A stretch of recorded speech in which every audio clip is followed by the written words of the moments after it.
Hi hello ಎಲ್ಲರಿಗೂ ನಮಸ್ಕಾರ. ಕರ್ನಾಟಕ ಸರ್ಕಾರದ ಸಹಾಯವಾಣಿ ಸಂಖ್ಯೆಗಳನ್ನು ಹೇಳ್ತೀನಿ ನೋಡಿ.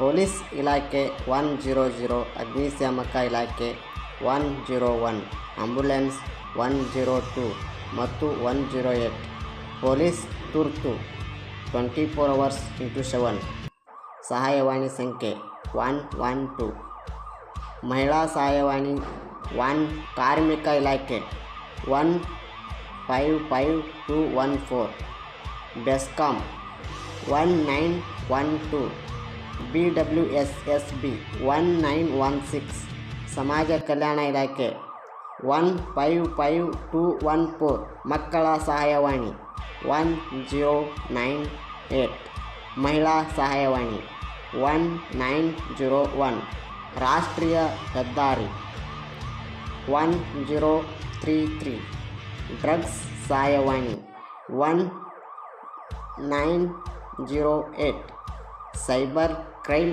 ಸಹಾಯವಾಣಿ 1930, ವೃದ್ಧರ ಸಹಾಯವಾಣಿ 1090.